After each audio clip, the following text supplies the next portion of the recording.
الحمد لله رب العالمين والصلاة والسلام على خير خلقه سيدنا ومولانا محمد وآله وأصحابه أجمعين أما بعد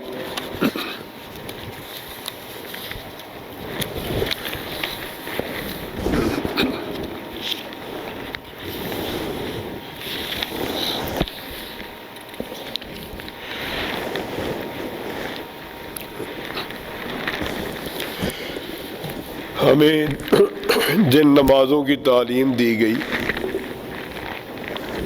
5 نمازوں کے علاوہ اور وطروں کے علاوہ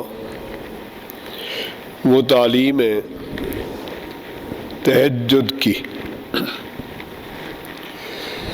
کیونکہ تہجد ایک ایسی عبادت ہے جو شروع دن سے ہے۔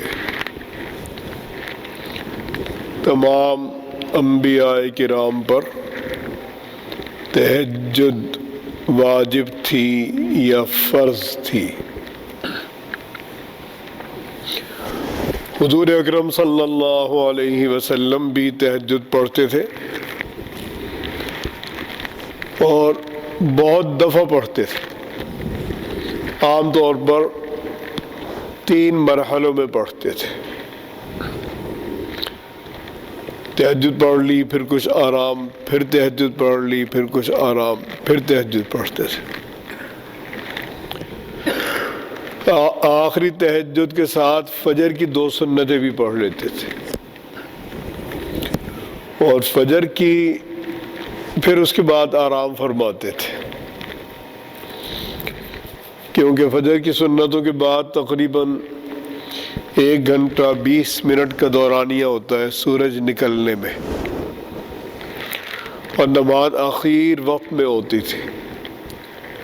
اسفار کیا جاتا تھا، اسفار کہتے ہیں روشنی ہو جاتی تھی، جیسے سورج نکلنے سے آدھے گھنٹے پہلے۔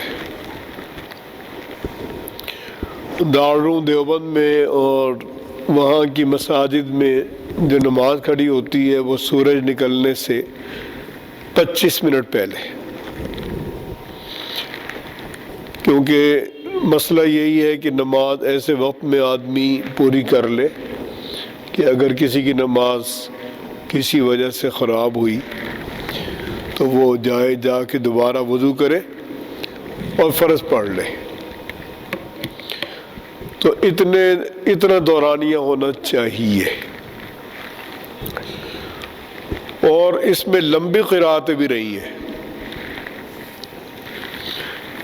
تو جب لمبی قرأت پڑھنی ہوتی تھی ان حضرات کو فجر میں، تو پھر وہ نماز کھڑی کرتے تھے 2 سنتیں پڑھتے ہی۔ جیسے سیدنا ابو بکر رضی اللہ عنہ نے ایک مرتبہ فجر میں سورہ بقر پڑھی مکمل، اور یہ جو لمبی نماز تھی یہ مدینہ منورہ میں سب جگہ نہیں تھی، نہ سب جگہ جائز تھی، یہ صرف مسجد نبوی میں تھی، کیونکہ مسجد نبوی میں وہی لوگ آتے تھے جو حضور اکرم صلی اللہ علیہ وسلم کی مکمل پابندی کرتے تھے۔ جیسے عشاء سب جگہ ہو جاتی تھی مثلاً 7 بجے، جیسے ہمارے یہاں آج کل 7 بجے، حضور صلی اللہ علیہ وسلم پڑھتے تھے 10 بجے، کبھی 10، کبھی 10:30، 11 بھی ہو جاتے تھے۔ صحابہ کرام کو کسی طرح توجہ دلانی پڑتی تھی، اور آج جناب نے کئی دفعہ خطاب فرمایا اور فرمایا کہ تم لوگ ایسی نماز کے انتظار میں ہو جو تم سے پہلی کسی امت پر نہیں نازل ہوئی، یعنی عشاء، اور خاص طور پہ ان لوگوں کو خطاب فرماتے تھے کہ تم انتظار میں ہو تو تم نماز کی حالت میں ہو، جب تک تم نماز کے انتظار میں ہو۔ اور اس خطاب میں فرماتے تھے کہ تم یہاں بیٹھے انتظار میں ہو جبکہ اہل مدینہ نماز پڑھ کے اپنے اپنے بستروں میں آرام کر رہے ہیں۔ اس کا مطلب ہے کہ مسجد نبوی کی خصوصیت تھی، یہاں اصحاب صفہ تھے، اصحاب صفہ میں بہت سے وہ تھے جو وہیں رہتے تھے، اور زیادہ تعداد وہ تھی جو اپنے اپنے گھروں میں رہتے تھے، لیکن حاضر باش تھے، اکتاہٹ نہیں تھی۔ عبادت میں حضور اکرم صلی اللہ علیہ وسلم کے انتظار میں کسی چیز میں اکتاہٹ نہیں تھی۔ تو یہاں کے احکام شروع سے الگ تھے۔ تو حضرت عمر رضی اللہ عنہ بھی کیونکہ مسجد نبوی میں اپنے دور میں نماز پڑھاتے تھے تو لمبی نماز پڑھاتے تھے۔ فجر کے بارے میں تعلیم ہے کہ یہ لمبی نماز پڑھی جائے، 4-5 رکوع پڑھے جائیں، 6 رکوع پڑھے جائیں، چاہے آدمی حضر میں پڑھ لے، لیکن نماز لمبی ہونی چاہیے۔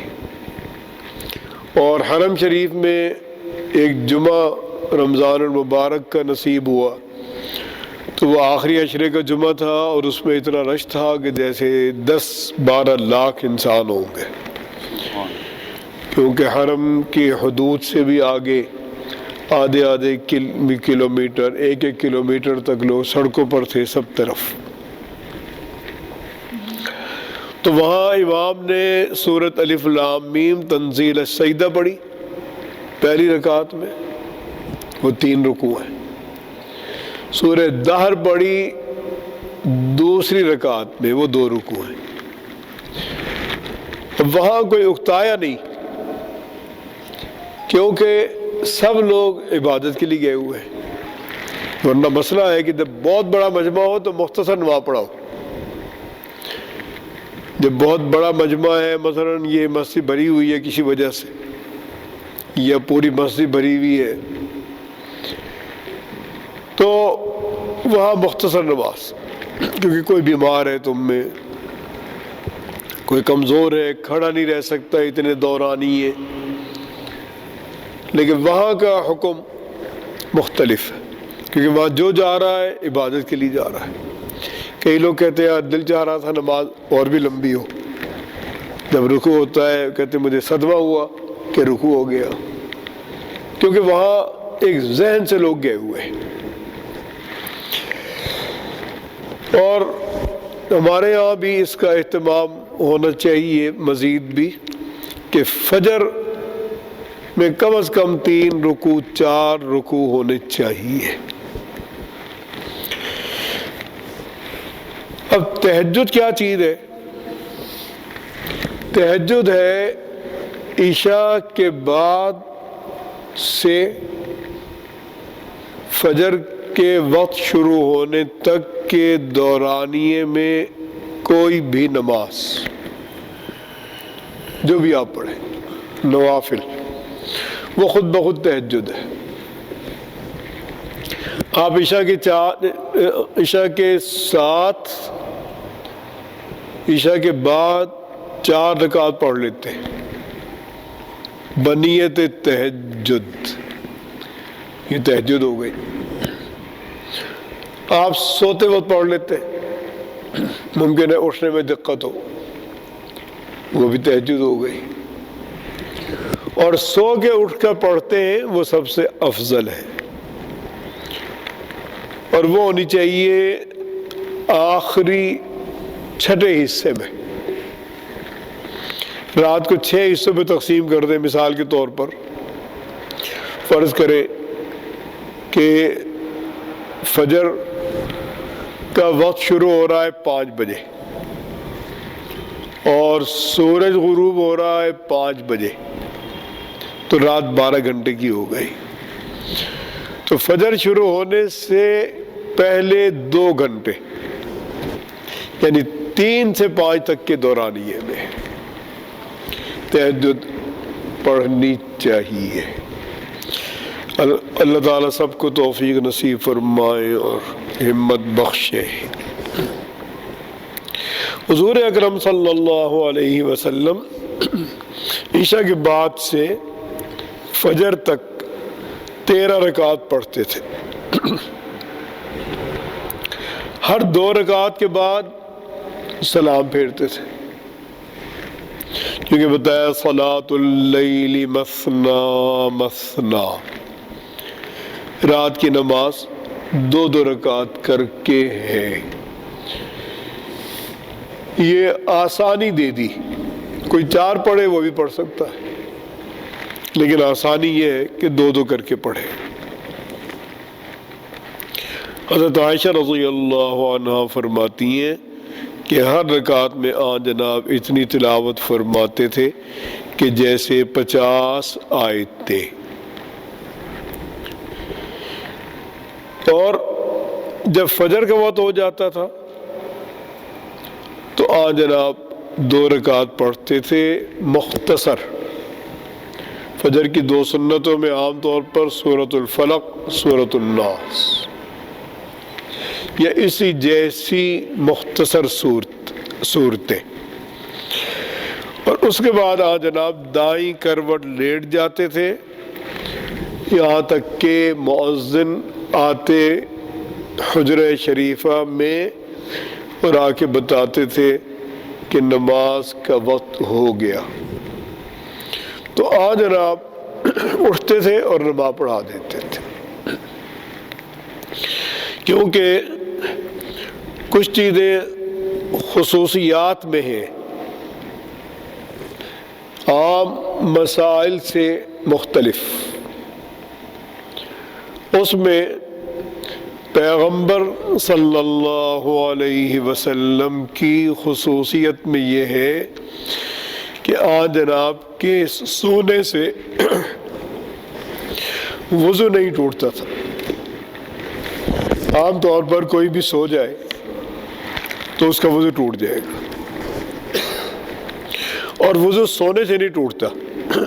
وضو اس لیے ٹوٹتا ہے کہ جو وضو ٹوٹنے کے اسباب ہیں انسانی عقل اس سے غافل ہو جاتی ہے، تو ممکن ہے وضو رہا، ممکن ہے نہیں رہا، لیکن مسئلہ اب یہی ہو گیا کہ جو آدمی سو گیا لیٹ کر اطمینان سے سونے کے ارادے سے، وہ چاہے 5 منٹ کے لیے سویا، اس کو وضو کرنا پڑے گا۔ حضور اکرم صلی اللہ علیہ وسلم نے فرمایا کہ میری آنکھ سوتی ہے، میرا دل بیدار رہتا ہے۔ تو آج جناب کی خصوصیت یہ تھی کہ آج جناب کو سونے کی وجہ سے وضو کی ضرورت نہیں تھی، تو آج جناب اسی طرح اٹھتے اور نماز کے لیے تشریف لے آتے، ذہن اس کے لیے تیار ہوتا تھا۔ اور اب بھی ایسا کیا جا سکتا ہے، لیکن بہت سے لوگ ایسے ہیں کہ جب سو جاتے ہیں تو ان کا جسم بھی سو جاتا ہے، اٹھا نہیں جاتا، ہو سکتا ہے نماز قضا ہو جائے۔ اگر ایسی صورت ہے تو پھر اس کی اجازت نہیں ہے، پھر آدمی نماز پڑھ کر سوئے۔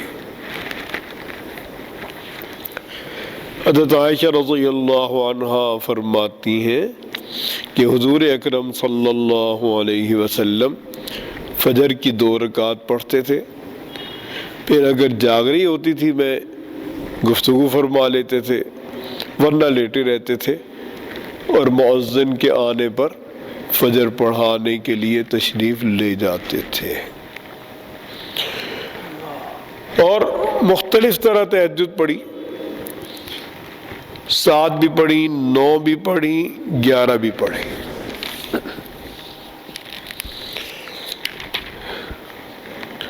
فجر کی 2 سنتوں کے علاوہ، اور جب آج جناب تہجد کے لیے اٹھتے تو پہلے 2 رکعت پڑھتے تھے مختصر، وہ ہو گئی تحیۃ الوضو. اور رات میں تحیۃ الوضو کی حکمت بیان فرمائی حدیث پاک نے، اور حضرت شیخ رحمت اللہ علیہ مولانا زکریا صاحب نے بھی اسے نقل کیا. کیونکہ جب آدمی سوتا ہے تو شیطان اس کے بالوں میں 3 گرہ باندھ دیتا ہے، اور ہر گرہ پہ دم کرتا ہے علیک لیل طویل فرقد. یہ اس کا منتر ہے، ابھی لمبی رات ہے، سو جاؤ، گہری نیند سو جاؤ. تو ایک گرہ، پھر دوسرے، پہ تیسری، تو نماز کے بعد اٹھا نہیں جاتا. تو جب آدمی اٹھے تو جب وہ سب سے پہلے اللہ کا نام لے گا کسی بھی طرح، جیسے پڑھتا ہے الحمدللہ الذی احیانا بعد ما اماتنا والیہ النشور. حضور اکرم صلی اللہ علیہ وسلم نے اس موقع پہ مختلف طرح اللہ کا نام لیا، سبحان اللہ بھی کہا، سبحان اللہ وبحمدہ بھی کہا، اور آیات بھی پڑھی، جیسے ان فی خلق السماوات والارض، سورہ آل عمران کی آخری رکوع. تو جب وہ اللہ کا نام لیا ایک گرہ کھل گئی،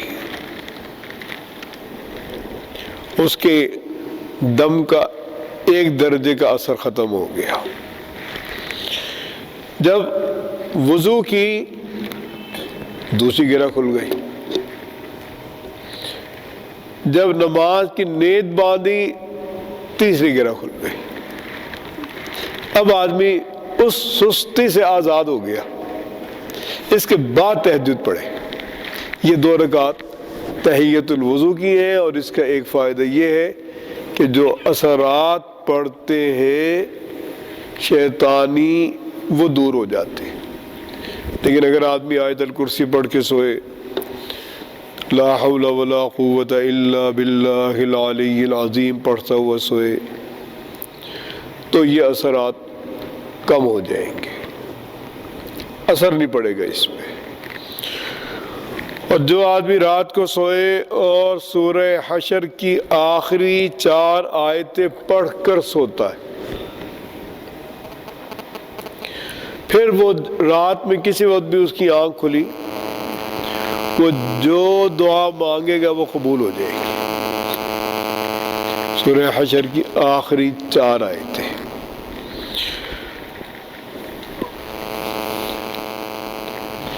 حضور اکرم صلی اللہ علیہ وسلم کی اہلیہ زوجہ مطہرہ ام المؤمنین حضرت میمونہ رضی اللہ عنہا، ان کے سگے بھانجے تھے حضرت ابن عباس، عبداللہ بن عباس رضی اللہ عنہما. حضرت عبداللہ بن عباس نے فرمائش کی اپنی خالہ سے کہ میں ایک دن آپ کے یہاں سوؤں گا، اور میں حضور اکرم صلی اللہ علیہ وسلم کی عبادت دیکھوں گا، اور آج جناب کے ساتھ تہجد پڑھوں گا. تو آج جناب نے اجازت دی تو یہ وہاں پر سوئے. تو یہ کہتے ہیں کہ حضور اکرم صلی اللہ علیہ وسلم تشریف لائے، پھر آرام فرمایا، اور جناب جب آرام فرماتے تھے سوتے تھے تو سانس کی آواز آتی تھی، جسے ہم عام اردو میں کہتے ہیں خراٹے، لیکن وہ برا لفظ ہے. سانس کی آواز آتی تھی. تو فرماتے ہیں کہ جب رات کے دوسرے حصے کا 1/3 حصہ گزرا، ایسے جو فرضی طور پہ انہوں نے وقت مقرر کیا 12 گھنٹے، اس میں جب 8 گھنٹے گزرے یعنی رات 2 بجے، رات 2 بجے، تو جناب بیدار ہو گئے، آسمان کی طرف دیکھا اور یہ آیات پڑھی، ان فی خلق السماوات والارض،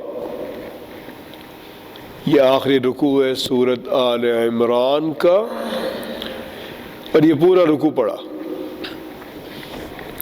پھر مشکیزے کی طرف اٹھے، مشک باندھ دی جاتی تھی لٹکا کر، اس کا منہ کھولا اور اس میں سے پانی ایک ٹب میں لیا، پھر اس سے وضو کیا اور اچھی طرح وضو کیا، درمیانہ وضو، نہ بہت زیادہ اس میں پانی استعمال کیا، لیکن پانی سب اعضاء وضو تک پہنچایا۔ اور پانی اعضاء وضو تک پہنچانے کی ترکیب یہ ہے کہ پہلے آدمی گیلا ہاتھ مثلا بازو پر پھیر لے اچھی طرح، پھر جب وہ پانی بہائے گا تو پانی سب جگہ پہنچ جائے گا۔ پھر آج رات نماز کے لیے کھڑے ہو گئے، کہتے میں بھی اٹھا، وضو کی اور میں نماز میں کھڑا ہو گیا بائیں جانب۔ تو جناب نے میرا کان پکڑا اور مجھے اس طرح سے اشارہ کیا اور مجھے اپنی دائیں طرف لے لیا۔ تو جناب نے اس دن جو نماز پڑھی وہ 13 رکعتیں پڑھی۔ پھر جناب لیٹے، اور جب جناب سوتے تھے تو سانس کی آواز ہوتی تھی۔ اس کے بعد حضرت بلال تشریف لائے، انہوں نے بتایا نماز کا، پھر جناب نے نماز پڑھائی اور اس وقت وضو نہیں کی، یعنی اسی ارادے سے ہی سوئے کہ بس اب نماز کے لیے جانا ہے، اور بظاہر یہ کہ یہ فجر کی 2 سنتیں پڑھ کر آرام فرمایا۔ اس میں دعا کی، اور دعا یہ کی کہ اللہم اجعل فی قلبی نورا، اے اللہ میرے دل میں روشنی نصیب فرما دے، یعنی اپنی معرفت بخش دے۔ وفی بصری نورا، میری آنکھوں میں نور نصیب فرما، میرے کانوں میں نور نصیب فرما، میرے دائیں حصے میں، میرے بائیں حصے میں، میرے اوپر، میرے نیچے، میرے سامنے، میرے پیچھے، سب جگہ مجھے روشن بنا دے۔ وجعل لی نورا، میرے لیے روشنی بنا دے، میرے لیے ہدایت بنا دے۔ بعض روایات میں ہے کہ وفی لسانی نورا، میری زبان میں بھی نور بنا دے، میرے پٹھوں میں، میرے گوشت میں، میرے خون میں، میرے بالوں میں، میری کھال میں، میری روح میں، اور میرے لیے روشنی کو بڑھا دے۔ اعظم لی نورا، یہ دعا فرمائی، اور آخر میں ہے اللہم اعطنی نورا، اے اللہ مجھے نور نصیب فرما دے، یعنی اپنی رہبری۔ حضرت عباس سے ہی روایت ہے، ابن عباس سے، کہ حضور اکرم صلی اللہ علیہ وسلم جب بیدار ہوئے تو سب سے پہلے جناب نے مسواک کی، پھر وضو کی، پھر یہ آیت، پھر یہ رکوع پڑھا، سورۃ آل عمران کا آخری رکوع، پھر جناب نے نماز پڑھی، اور اس میں لمبا قیام، لمبا رکوع، لمبا سجدہ، پھر جناب نے آرام کیا، پھر اٹھے، پھر نماز پڑھی اسی طرح، پھر اٹھے، پھر نماز پڑھی۔ تو 6 رکعتیں پڑھی اس میں، ہر دفعہ، یہ اگلی دفعہ کی بات ہے، یہ اس دفعہ کی نہیں، ہر مرتبہ آن جناب نے مسواک کی، وضو کیا اور ہر دفعہ یہ آیات پڑھی، اور اس کے بعد آن جناب نے 3 وتر پڑھے۔ یہ بہت جگہ آتا ہے کہ 3 وتر پڑھے، اور امت میں وتروں کے بارے میں 3 وتر ہی ہے، لیکن ایک تھوڑے سے فرق کے ساتھ کہ ہمارے یہاں 3 وتر ہیں، 2 اتحیات، 1 سلام، 2 رکعات کے بعد اتحیات، 3 کے بعد اتحیات اور 1 سلام۔ امام احمد ابن حنبل رحمۃ اللہ علیہ نے ان احادیث کو لیا جن کے مطابق 3 وتر ہیں، 2 اتحیات، 2 سلام، 2 رکعات کے بعد سلام، پھر بغیر بولے اٹھو، پھر 1 رکعت پڑھو، پھر سلام۔ تو 3 وتر پہ اتفاق ہے، صرف اتنے سے فرق کے ساتھ کہ 2 اتحیات، 1 سلام، یہ حنفی مسلک ہو گیا، یہ بھی احادیث سے ثابت ہے، اور 2 اتحیات، 2 سلام، یہ حرم شریف میں نماز ہوتی ہے اسی طرح، 2 رکعت پڑھتے پھر اٹھ کے بغیر بولے اٹھتے 1 رکعت پڑھتے۔ تو جیسے بھی ہے وتر وتر ہے، اور وتر امت کے یہاں واجب ہے۔ واجب کے جو لفظ کی اصطلاح ہے یہ قدیم زمانے سے نہیں ہے، قدیم زمانے میں یعنی عہد نبوی میں اور عہد صحابہ اور عہد تابعین، ان میں نمازیں 2 ہی تھیں، یا فرض یا سنت۔ فرض کہتے تھے جیسے عشاء کے 4 فرض، 3 وتر اسے کہتے تھے سنت۔ لیکن سنت میں فرق تھا، وہ سنت، کچھ سنتیں تھیں جن کی قضا تھی، مثلا وتر سنت ہے، لیکن امت اس چیز پر متفق ہے کہ اگر کسی کی نماز رہ گئی عشاء کی، وہ اگلے دن پڑھتا ہے، تو سنتیں اور نفلیں اس کے ذمے نہیں ہے، وتر ذمے۔ تو سنت کا فرق ہو گیا، ایک وہ سنت کہ اگر وہ رہ گئی تو قضا کی جائے گی، ایک وہ جس کی قضا نہیں ہے، ظہر رہ گئی کسی کی، اگلے دن پڑھتا ہے وہ ظہر کے بعد، اب اس کے ذمہ 4 فرض ہے، بقیہ نماز کی قضا نہیں ہے۔ لیکن سنت جو 3 وتر سنت تھے اس پہ امت کا اتفاق ہے، امام شافعی، امام احمد ابن حنبل، امام مالک رحمت اللہ علیہم اجمعین، وہ سب کہتے ہیں کہ اس سنت کی قضا ہے۔ امام ابو حنیفہ رحمت اللہ علیہ کے حلقے نے، جو دراصل حضرت عبداللہ بن مسعود کا حلقہ ہے، کیونکہ حضرت عبداللہ بن مسعود کے مسند نشین تھے حضرت علقمہ بن قیس۔ علقمہ بن قیس تابعی ہیں، کوفے میں تھے اور حضرت عبداللہ بن مسعود کے شاگرد تھے، ان کے مسند فقاہت پر مسند نشین بھی تھے، اور یہ 30 برس مسند نشین رہے ہیں، سن 32 سے 62 تک۔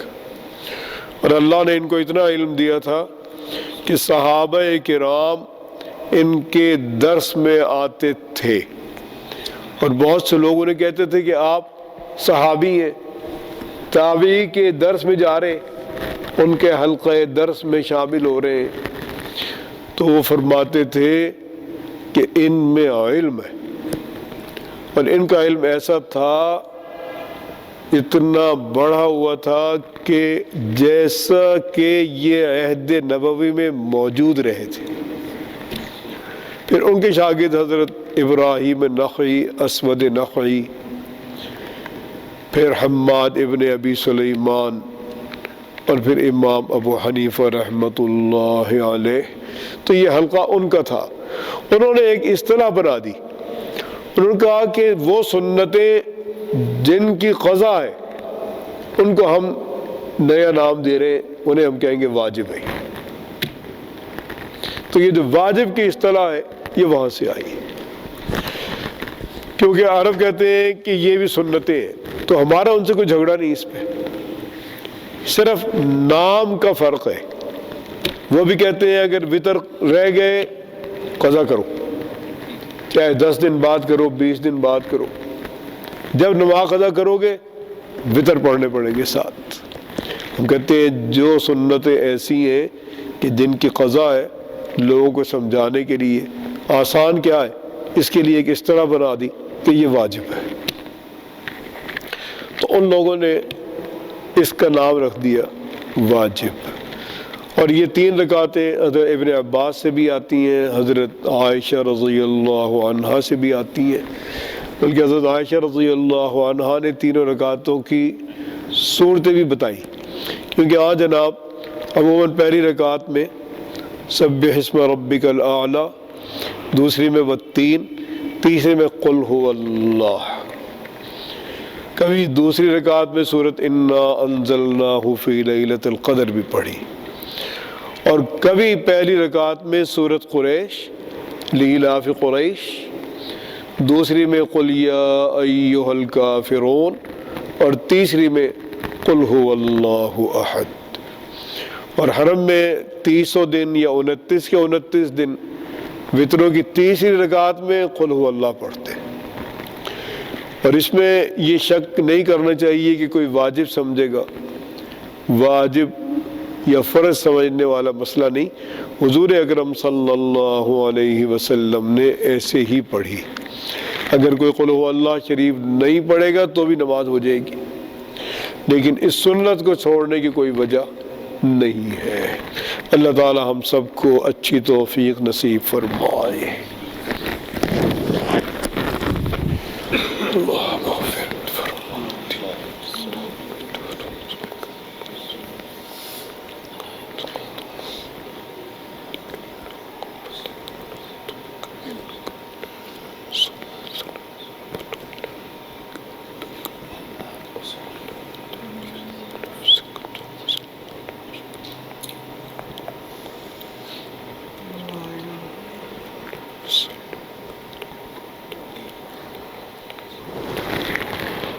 وصلی اللہ تعالی علیہ